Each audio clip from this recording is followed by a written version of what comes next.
En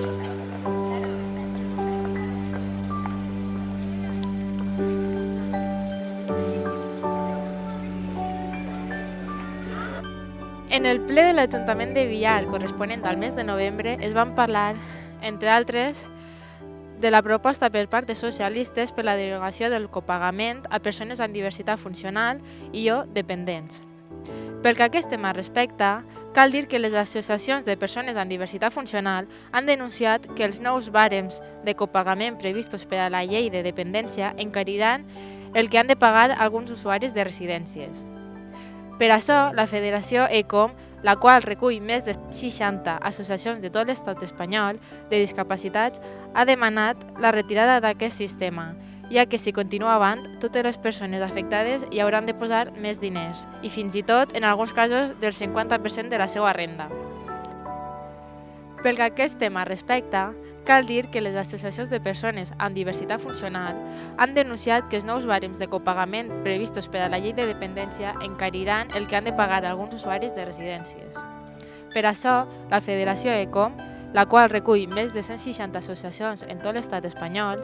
de discapacitats, ha demanat la retirada d'aquest sistema, ja que si continua avant, totes les persones afectades hi hauran de posar més diners, fins i tot, en alguns casos, del 50% de la seva renda.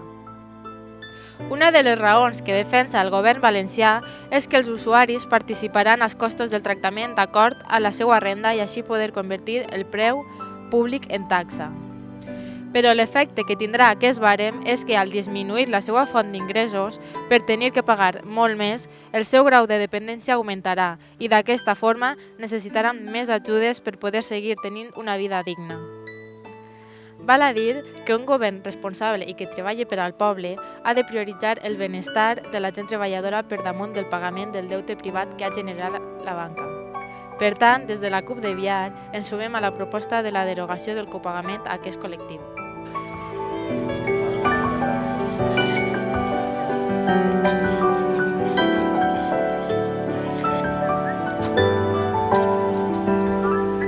La violència masclista és només la punta de l'iceberg de la violència que dia a dia reben les dones pel fet de ser dones. Comentaris masclistes, publicitat sexista, sous un 30% més baixos que els homes pel mateix treball, etc. És responsabilitat de totes les administracions públiques bastir de recursos la lluita contra la violència masclista, tant per erradicar-la com per recuperar les dones i criatures que l'han patit.